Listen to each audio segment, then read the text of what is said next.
ustaazotii imoodhaa fi zuumii irratti barattoota adda addaa shamarranii fi akkasuma shababban walitti qabanii bakka tokkotti barsiisuu jiraniif maashaallah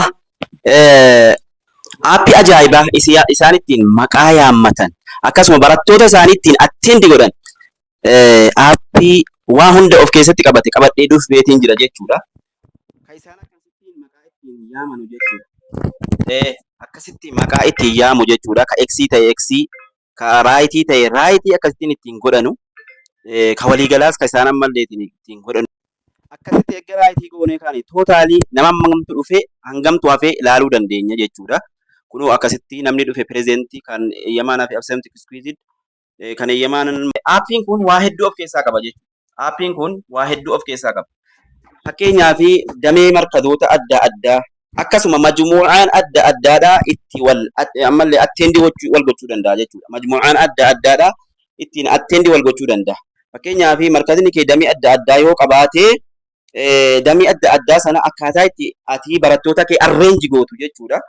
Si garsiisa jechuudha. Dura irratti kuni akka fakkeenyaaf aappii kana akka hedduutti seenuu dandeessa. Aappii kana jala wanti jiru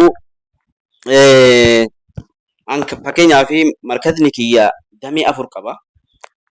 Markada Nuurul Yaqiin, Online Quraan Akaadaamii Eedhaa fi B, C fi D dha hanga D'tti jira jechuudha. As jalatti liistii barattootaa argatta. Liistii barattoota malleetiin egaa markada Nuurul Yaqiin liistii isaanii argatta jechuudha. Akkasittiin olooftee. Akkasuma attendaansiidha jechuudha. Akkuma namni sin agarsiise attendaansiidha. Maqaa yaamicha. Time activity. Time activity. Barataan tokko hangam markada keessa ture. Barataan tokko hangam qaraatii isaa hordofuu jira. Barataan tokko yeroo kan markada keessaa ba'ee. Barataan tokko akkamitti qo'achuu jira. Activity barataa tokko ilaaluu dandeessa jechuudha. Asirratti kunoo time out jira. Waa hedduu of keessaa qaba jechuudha. Aappiin kuni. Akkasuma behavior pointidha. Walitti dhufeenya barataa tokko wajjin qabu akkasuma markada keessatti haala inni amalli inni qabu teamwork, persistence, participation akkasuma follow instruction qajeelfama willing to help other akkaataa barattoonni itti wal qo'achiisan jechuudha. Inni biraa gireediidha. Gireedingiidha qabxii barataa tokkoof kaa'uudhaaf jechuudha. Kun kan onlaayinaa qofaa miti. Aappiin kun barsiisaa akkasuma barattoota hunda fayyada jechuudha. Warra lafarraallee.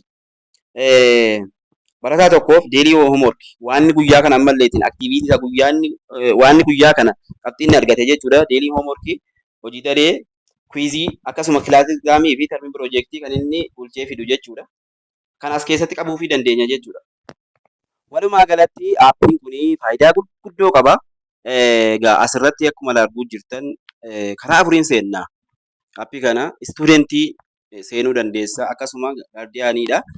Sona jechuun shorxaa markazaa jechuudha.